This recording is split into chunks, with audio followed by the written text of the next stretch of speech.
next topic is cyclotron. Cyclotron is a very modern device. ये device के बारे में तुमको पहले ही बताए थे जब हम लोग फर्स्ट चैप्टर पढ़ रहे थे, सेकंड चैप्टर, फर्स्ट चैप्टर का second part, that is electric potential. Van de Graaff generator के बारे में जब हम लोगों ने पढ़ा था, वैन डी ग्राफ जनरेटर में जो काम हम लोग करते थे, सब एटॉमिक पार्टिकल्स को टकराते थे, एक साथ टकराते थे ताकि वो टूटे, और उसके टूटने के बाद क्या क्या चीजें निकल रही हैं उसके भीतर से, वो सारी चीज की पढ़ाई करते थे हम लोग। यही हमारा मेन मकसद था वैन डी ग्राफ जनरेटर में। अब वो मकसद Van de Graaff generator is a very dangerous device, क्योंकि उसमें बहुत हाई पोटेंशियल बनता है, which can have drastic effect, plus it is a very laborious, बहुत सी इसमें प्रॉब्लम थी। ये वाला जो हम लोग करने वाला device cyclotron, it is a modern version of Van de Graaff generator which is extremely high engineered device. इंसानी इंजीनियरिंग का सबसे बड़ा नमूना होता है ये साइक्लोट्रॉन का डिवाइस। इतना हाई इंजीनियरिंग इसमें लगता है, इतना हाई इंजीनियरिंग लगता है कि इसके बारे में तुम सोच नहीं सकते हो कितना कॉम्प्लेक्स इंजीनियरिंग इसका लगता है।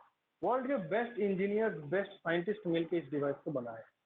ये डिवाइस लोकेटेड है स्विट्जरलैंड का सर्न नाम के जगह में, सर्न सुपर कोलाइडर नाम है। हम लोग जब पढ़ने वाले साइक्लोट्रॉन, साइक्लोट्रॉन जब हम लोग का सिलेबस जब डिजाइन हो रहा था उस जमाने में साइक्लोट्रॉन हुआ करते थे ये device, but cyclotrons are not that powerful, उस जमाने के हिसाब से पावरफुल थे। लेकिन साइक्लोट्रॉन ने हम लोग को जो पार्टिकल बना के दिए, नए नए पार्टिकल को जब खोज करके दिए, प्लस ऐसे लिमिटेशंस उसमें मिले हम लोगों को जो कि हम लोग को फर्दर आगे जाने से रोक रहा था। तो साइक्लोट्रॉन का बड़ा भाई आ गया सिंक्रोट्रॉन, सिंक्रोट्रॉन आ गया। अब उसके बाद आ गया टेट्राहेड्रॉन कोलाइडर। अब हमारे पास उसका भी बड़ा वर्जन है, या advance version, large tetrahedron collider.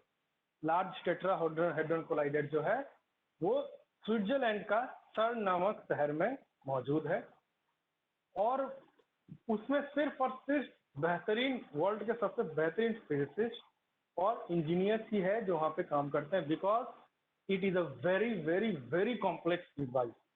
इतना कॉम्प्लेक्स डिवाइस है, इतना कॉम्प्लेक्स डिवाइस है, और इतना बड़ा डिवाइस है, छोटा डिवाइस नहीं है, बहुत ही बड़ा डिवाइस है, और इतना कॉम्प्लेक्स डिजाइन है कि जब तक तुम अपने फील्ड में सबसे एक्सपर्ट नहीं हो तब तक तुम वहाँ पे काम नहीं कर सकते। सबसे इंजीनियरिंग और साइंस का एक्सट्रीम नमूना वहाँ पे मिलेगा। अगर तुम स्टूडेंट हो और अगर तुम टॉपर हो, सिर्फ अपने स्कूल में नहीं, अपने कंट्री में मान सकते हो, अपने कंट्री के सबसे प्रेस्टिजियस कॉलेज में पढ़ते हो, वहाँ पे भी सबसे टॉपर हो। That means if you are gifted and you are brilliant, सबको पता है कि तुम आगे जाके बहुत कुछ उखाड़ने वाले हो, तब तुम चाहो तो वहाँ पे जाके एक टूर लगा के आ सकते हो, घूम सकते हो, घूमना और कुछ नहीं, जाके देख सकते हो क्या किया जा रहा है क्या नहीं। क्योंकि जो वहाँ पे साइंटिस्ट काम कर रहे हैं किसी न किसी जमाने में आके वो तो ओल्ड जनरेशन हो जाएगा, नया जनरेशन को टेक ओवर करना पड़ेगा, तो नए जनरेशन को जाके देखना पड़ता है क्या हो रहा है क्या नहीं। उसमें से कोई भी उल्टे पुल्टे लोगों को नहीं ढुका दिया जाएगा वहाँ पे, जो भी काबिल होते हैं वही लोगों को मिलता है टूर में जाके देख के आने का, देख सकते हैं। फ्यूचर को खुलते हुए दिखता है वहाँ पे। दैट मीन्स वहाँ पे हम लोगों को ऐसी ऐसी चीजें स्टडी करने की मिलती है जो कि अगर भगवान है, अगर उन्होंने बनाया है दुनिया, तो वो नहीं चाहते हुए कि इंसान को ये चीज पता चले। ऐसी ऐसी चीजें खुलने को मिलती है, यानी सब एटॉमिक पार्टिकल्स कैसे बना, यहाँ तक कि डार्क मैटर का रिसर्च से लेकर नॉर्मल मैटर को छोड़ ही दो, हर एक चीज का रिसर्च वहाँ पे चलता है, इतना डेप्थ में चलता है कि कई कंट्रोवर्सीज वहाँ से निकल के आती है कि वहाँ पे जो रिसर्च चलता है, those research are not fully made known to the common public, क्योंकि कई कंट्रोवर्सीज है। आई एम नॉट श्योर कि सही भी है कि नहीं है। जब टेट्राहेड्रॉन कोलाइडर बना था तो इंडिया ने स्विट्जरलैंड को गिफ्ट में नटराज का मूर्ति भी दिया था, शिव भगवान का नटराज मूर्ति देखे हो सब कुछ।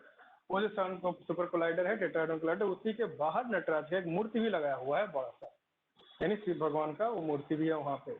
तो वहाँ पे बहुत सारा कंट्रोवर्सीज भी चलता है, क्योंकि बहुत से थ्योरीज है, जैसे साइंटिस्ट आइंस्टाइन की हमारा थ्योरी है वर्म होल का क्रिएशन, स्टीफन हॉकिंग का है ब्लैक होल्स का क्रिएशन। ये ब्लैक होल का क्रिएशन, वर्म होल का क्रिएशन, सुपर पार्टिकल्स मतलब पार्टिकल्स को टकराने के साथ क्रिएट हो सकते हैं, जब वहां पे टकराया जा रहा है तो क्रिएट हो ही सकता है, ऑल्टरनेटिव डायमेंशन खुल सकते हैं, बहुत सी चीजें हो सकती है वहां पे, ऐसी चीजें हो सकती है जिसको तो हम लोग कहानियों में या थ्योरी में ही पढ़े हैं। होता भी है कि नहीं होता है नहीं पता, बाहर के दो लोगों को नहीं बताया जाता है। ये जानना है तो तुम जाओ उसके पाठ होकर देख लो, तो उतना काबिल रखो कि जाके देख सकते हो। नहीं तो टूर में जाओगे तो खाली बाहर से देखोगे, अंदर में क्या हो रहा है तुम लोग खुद जाके देख सकते हो। और ये कॉन्ट्रोवर्सीज है भाई, हमको भी नहीं पता कि वहाँ पे जाना है कि नहीं जाना है, तो मिले मगर तुम लोग खुद जाके देख सकते हो वहाँ पे। But it is a brilliant thing to do if you are a human, you must go there, क्योंकि वो ह्यूमंस के साइंस का पीक दर्शाता है कि इंसान का दिमाग कितना तेज चल सकता है, कितना तेज काम कर सकता है, कि जो रचना की गई सृष्टि का, उस रचना का रचयिता का पूरा कच्चा चिट्ठा सब खोल के रख सकते हैं वो मशीन, इतना ताकतवर मशीन है। एवरीथिंग कैन बी मेड दियर। हम लोग काफी करीब है इसके, सिर्फ एक थ्योरी दूर है, और यही थ्योरी को पढ़ने के लिए 60 से 70 साल गुजर गए हैं, कोई अभी तक निकल के नहीं आ पाया है जो ये थ्योरी को बता सके। स्ट्रिंग थ्योरी जिसको कहते हैं, स्ट्रिंग थ्योरी एक यूनिफाइड थ्योरी है जो हर थ्योरी को एक कर दे, जिससे कि सब कुछ समझ जाए। जैसे कि इससे पहले हम लोग समझते थे कि energy is different, particles are different, matter is different, energy is different. De Broglie ने आके हमको बताया दोनों सेम थिंग है, तो हम लोगों ने जानना सीख लिए कि एक ही सिक्के के दो पहलू है, matter and energy is same thing. String theory जो ऐसा थ्योरी है जो हम लोग को बताता है कि everything is just vibrations of energy. हर एक एनर्जी का एक धागा है, वो किस तरीके से वाइब्रेट कर रहा है, उसी वाइब्रेशन के हिसाब से हर कोई अपना रूप ले लेता है। एक सॉलिड सॉलिड की तरह दिखता है, एक हाइड्रोजन हाइड्रोजन के एटम की तरह दिख रहा है, लोहा आयरन आयरन का एटम आयरन की तरह दिख रहा है, because there is some type of string, energy string which is vibrating in a particular way, then that thing is known as iron atom. और उन्हीं को एक साथ जोड़ देंगे तो आयरन का मॉलिक्यूल बन जाएगा, आयरन का एक स्ट्रक्चर साथ साथ ले सकता है। वो वाइब्रेशन कैसे हो रहा है, इसको कहते हैं स्ट्रिंग थ्योरी। स्ट्रिंग थ्योरी को अगर हम लोग बढ़िया समझ लिए तो हम लोग खुद से सृष्टि का रचना कर सकते हैं, अपने आप से, अपने हाथों से कर सकते हैं। और इसी स्ट्रिंग थ्योरी को समझने के लिए कई साल बीत चुके हैं, अभी तक कोई साइंटिस्ट नहीं है जो उसको समझ पाए। बहुत से ब्रिलियंट साइंटिस्ट लोगों ने इस पर अपना हाथ आजमाया है, आइंस्टाइन ने भी इस पर हाथ आजमाया था अपना। उन्हीं का देन है कि ये स्ट्रिंग थ्योरी पहले उनके पहले से ही था, और उन्होंने जब आया बहुत आगे तक इसको लेके गए। और उन्हीं का देन है कि उन्होंने ये बताया कि अकॉर्डिंग टू स्ट्रिंग थ्योरी हम लोग जब इस दुनिया में we understand that there are only 3 dimension, x y and z, किसी चीज को रिप्रेजेंट करने के लिए। अगर हम लोग टाइम को कंट्रोल करना सीख लिए, टाइम ट्रेवल करना सीख लिए, तो 4 डायमेंशन कह सकते हैं। आइंस्टाइन ने अकॉर्डिंग टू दिस थ्योरी निकाला था कि there are 21 dimension. What are those dimension we do not know. ठीक वैसे जैसे कि मछली को पता नहीं चलता कि वो पानी के अंदर है, हम लोग कभी कभी भूल जाते हैं कि हम लोग हवा के अंदर है, हम लोग को दिख नहीं रहा है हवा। लेकिन अगर तुम लोग ISS यानी इंटरनेशनल स्पेस स्टेशन पर चले जाओगे या चांद पर चले जाओगे, तो अर्थ के आसपास एक एटमोस्फेयर है, हवा है, वो दिख जाएगा तुमको। मछली जो पानी के भीतर रहती है उसको पता नहीं चलता है कि वो पानी के, लेकिन हम लोग को बाहर से दिखता है पानी है। सिमिलरली हम लोग उस डायमेंशन के भीतर है तो हम लोग को पता नहीं चलेगा कि we are living in those dimension. हमको उस डायमेंशन के बाहर जाना पड़ेगा तब पता चलेगा ये दूसरा डायमेंशन, तो हम लोग जा नहीं सकते। इसी डायमेंशन के भीतर रह के हमको पता करना पड़ेगा कि ये डायमेंशन है। ये बिल्कुल वही चीज हो गई जैसा कि मान लो सपोज तुमको लिए और एक तस्वीर में उतार दिए, सपोज तुम्हारा जन्म तस्वीर में हुआ, तस्वीर में ही रहोगे, you are a 2 dimensional being, तुम 2 डायमेंशन में रह सकते हो, आगे पीछे जा सकते हो, इधर नहीं जा सकते, सिर्फ इधर ही जा सकते हो। हर चीज तुमको सीधा लाइन दिख रहा है, हर चीज सीधा लाइन दिख रहा है। तो तुमको वहां इमेजिन करना पड़ेगा एक दुनिया हो सकता है जो 3 डायमेंशन का हो सकता है, यानी गोल गोल चीजें देख सकती है पूरी। तो ये इमेजिन कर पाना is a very difficult thing. तो जाहिर सी बात है ये टाइप का इमेजिन हम लोग करना है कि वो आर दोज अदर डायमेंशन। तो इसी के ऊपर हम लोग का थ्योरी चल रहा है। थ्योरी एक मैथमेटिकल कैलकुलेशन ये कहता है कि देयर आर 21 डायमेंशन, और वो मैथमेटिकल कैलकुलेशन इतना सटीक है, इतना सटीक है कि दूसरे एस्टैब्लिश्ड बड़े बड़े इक्वेशंस के साथ उसको मैच किया गया, 100% ट्रू होल्ड कर रहा है। That means that equation is true. वो इक्वेशन का ट्रू होने का चांसेस पकड़ लो ऑलमोस्ट मोर देन 90% है। अगर वो ट्रू है तो देयर आर 21 डायमेंशन है, व्हाट आर दो डायमेंशन हम लोग को निकालना है। बस उसी की खोज में दुनिया लगी हुई है। तो तो देखते हैं कोई जाएगा उतना दूर तक कर पाएगा। फिलहाल तो हम लोग साइक्लोट्रॉन पे पढ़ रहे हैं, जो उसका बेसिस कहाँ से स्टार्ट हुआ था हम लोगों का, वहां से हम लोग शुरू करते हैं। तो साइक्लोट्रॉन क्या होता है देखो।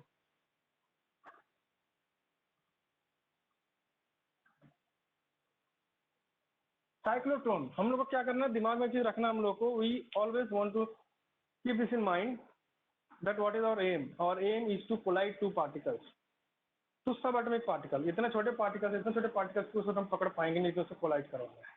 कोलाइड करवाना तो इतनी जोर से कोलाइड करवाना है, इतने तगड़े से कोलाइड करवाना है जो कोलाइड करने के बाद टूट जाए। तो उसके लिए क्या करना पड़ेगा, एक्सेलरेट कराना पड़ेगा, उसको घुमाना पड़ेगा। अब घुमाने के लिए क्या करते हैं, देखो सिंपल सा, लेकिन कॉन्सेप्ट बड़ा सा सिंपल है। डिवाइस बड़ा हो, महंगा हो, कुछ भी हो, लेकिन कॉन्सेप्ट बड़ा ही सिंपल है एकदम। एक ये रहा डी, इसको कहते हैं डी। ये एक हॉलो मेटल का हॉलो कंटेनर होता है, डी का शेप में रहता है, इसलिए इसको डी कहते हैं हम लोग। दो को डी लेते हैं हम लोग,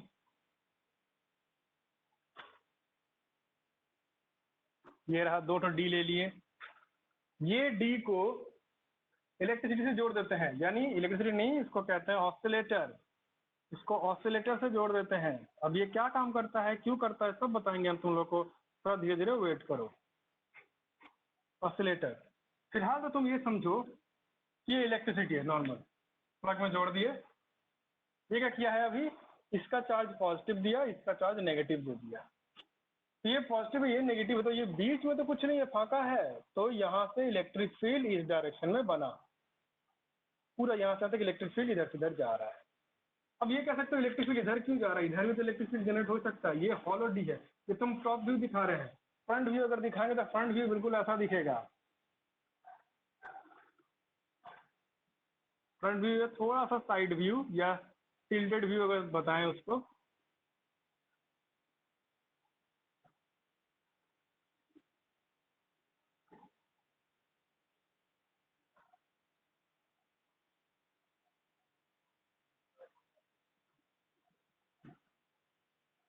ये हो गया उसका टिल्टेड व्यू, और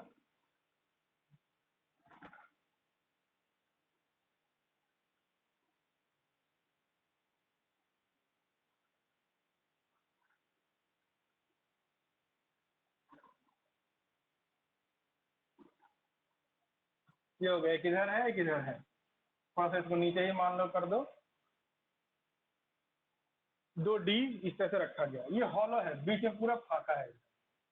तो हम लोगों ने इलेक्ट्रोस्टैटिक जब पढ़ाई कर रहे थे हम लोग, तभी हम लोगों ने पढ़ा था properties of electric field lines में कि एक मेटल कंडक्टर के भीतर, मेटल बॉक्स के भीतर इलेक्ट्रिक फील्ड कभी पहुंच नहीं सकता। इलेक्ट्रोस्टैटिक शील्डिंग कहते हैं उसको। तो ये भी तो मेटल का ही है, ये मेटल का पूरा रहता है एकदम डी, तो इसके भीतर इलेक्ट्रिक फील्ड नहीं रहता। ये जोन फाका रखा गया है, यहाँ पे इलेक्ट्रिक फील्ड है। अब क्या किया गया, इसके ऊपर एक डिस्क रख दिया गया इलेक्ट्रोमैग्नेट का, या रख लो मैग्नेट है, जैसे सपोज नॉर्थ पोल और साउथ पोल। इजी तरीके से समझने के लिए हम तुमको बता रहे हैं नॉर्थ पोल साउथ पोल, नहीं तो मोनोपोल एग्जिस्ट नहीं करते हैं, हमेशा डाइपोल रहता है, नॉर्थ पोल साउथ पोल एक साथ रहता है। बट समझाने के लिए बोल दिए कि नॉर्थ पोल या साउथ पोल है, जिससे कि मैग्नेटिक फील्ड नॉर्थ पोल से साउथ पोल में निकल के यहाँ जा सके, यानी मैग्नेटिक फील्ड ऊपर से नीचे ऐसे जा रहा है। यानी यहाँ पे अगर देखेंगे तो मैग्नेटिक फील्ड कहाँ जाएगा, भीतर की तरफ घुस रहा है। That means this is the direction of magnetic field here.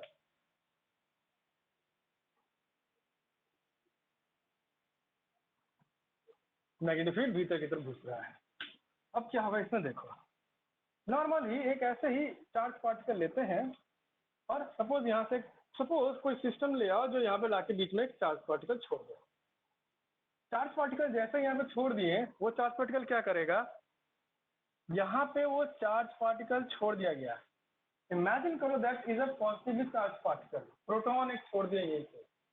जैसे पॉजिटिवली चार्ज पार्टिकल यहाँ पे छोड़े, तो वो क्या करेगा, इलेक्ट्रिक फील्ड के असर में आएगा, इलेक्ट्रिक फील्ड के असर में भी आएगा और मैग्नेटिक फील्ड के असर में भी आएगा, बिकॉज मैग्नेटिक फील्ड तो पूरे रीजन में है। तो ये इलेक्ट्रिक फील्ड के असर में आके इस तरफ जाएगा, छोटा सा ही इलाका है। जैसे ही इधर जाएगा, इलेक्ट्रिक फील्ड का असर रहेगा इसके ऊपर, इसलिए सीधा इधर इस तरफ मोड़ने की कोशिश करेगा, इधर एक्सलेट होना शुरू कर देगा। अब जैसे ही ये इस पर घुसेगा, इलेक्ट्रिक फील्ड बंद, क्योंकि ये हॉलो रीजन है, इलेक्ट्रिक फील्ड नहीं आता है, इलेक्ट्रिक फील्ड बंद। क्या रहा, सिर्फ मैग्नेटिक फील्ड रहा। सिर्फ मैग्नेटिक फील्ड रहा तो मैग्नेटिक फील्ड क्या करता है, चार्ज पार्टिकल है, मूविंग चार्ज पार्टिकल में क्या करता है, उसको घुमा देता है। तो यहाँ पर अगर लगाते हैं हम लोग, ये रहा v इधर है, वेलोसिटी इधर है, तो फोर्स ऊपर की तरफ लगेगा यहाँ पे। लेकिन ये हम लोग ऊपर से व्यू देखें ना, यहाँ से अगर व्यू देखेंगे तो समझ लो ऐसे करके रहेगा, मैग्नेटिक फील्ड नीचे की तरफ है, अगर वेलोसिटी इधर जा रहा है तो फोर्स इधर चला जा रहा है, यानी ऊपर ही बना रहे हैं। चलो ये ऊपर की तरफ चला गया, ऐसे करके बेंड हुआ, और ये गोल काटने ही वाला था कि ये रीजन से बाहर निकल गया। जैसे ही इस रीजन से बाहर निकला, ये ऑसिलेटर बड़ा चालाक है, इंटेलिजेंट, ये इमीडिएटली दोनों का पोलरिटी चेंज करके इसको पॉजिटिव कर दिया, इसको नेगेटिव कर दिया। तो इलेक्ट्रिक फील्ड का डायरेक्शन अब किधर हो गया, उल्टा हो गया कि नहीं, इस तरफ। तब इस पर जो इलेक्ट्रिक फोर्स पढ़ना शुरू किया वो कौन सा फॉर्मूला है, F is equal to QE, यानी according to the basic formula of force mass into acceleration this body start accelerating. Velocity बढ़ना शुरू हो जाता है, स्पीड बढ़ना शुरू होता है इसका। यहाँ पर भी एक्सेलरेट होता है, बट यहाँ पर सिर्फ डायरेक्शन चेंज होता है, बिकॉज मैग्नेटिक फील्ड के कारण जो फोर्स लगता है वो सिर्फ डायरेक्शन चेंज करता है, और इलेक्ट्रिक फील्ड के कारण जो फोर्स लगता है वो वेलोसिटी या स्पीड चेंज करता है उसका। तो यहाँ पर क्या दिख रहे हैं कि जैसे इस रीजन में आता है इलेक्ट्रिक फील्ड का डायरेक्शन इस तरफ हो गया, अब ये एक्सेलरेट करते हुए इधर चला गया, जैसे इधर गया फिर इलेक्ट्रिक फील्ड बंद। अब मैग्नेटिक फील्ड है, वो मैग्नेटिक फील्ड क्या करेगा, इसको इधर घुमाना शुरू कर देगा। जैसे ही इधर घुमाया, इधर आया, फिर ये एक्सेलरेटर क्या करेगा, इस तरफ नेगेटिव कर देगा, इस तरफ पॉजिटिव कर देगा। अब इलेक्ट्रिक फील्ड इस तरफ हो गया, फिर इसको पुश कर देगा, ऐसे करके पुश करेगा। फिर जैसे इधर आया, फिर ये क्या करेगा, ऐसे गोल घुमा देगा, फिर इसको पुश करेगा, फिर ये गोल घुमा देगा, फिर पुश करेगा, गोल घुमा देगा। ऐसे करके ये मैग्नेटिक फील्ड का काम रहेगा। इतना हमको मालूम है कि ये रीजन में पड़ते ही उस पर धक्का लगेगा, उसको पुश करना कोशिश करेगा, स्पीड बढ़ाएगा, और ये रीजन क्या करेगा, उसको घुमा के बार बार इस रीजन में डालेगा, ये घुमा के बार बार इस रीजन में डालेगा। यानी ये यहाँ पे हम लोग का तमाशा चल रहा है। ये रीजन में इसको ठेल रहा है बार बार, ये रीजन में जाते ही ये क्या करेगा, उसको स्पीड बढ़ा देगा, और ये क्या घुमा के बार बार उसको इस रीजन में फेंकता रहेगा। तो इसी तरीके से करते करते करते करते क्या करेगा, एक वक्त आएगा कि ये इतना हाई स्पीड पकड़ लेगा कि अगर कैलकुलेट कर लिए कि हम लोग, कैलकुलेशन है हमारे पास कि इतना हाई स्पीड पकड़ेगा, इससे इतना रेडियस हो जाएगा कि वॉल टच करने वाला रहेगा।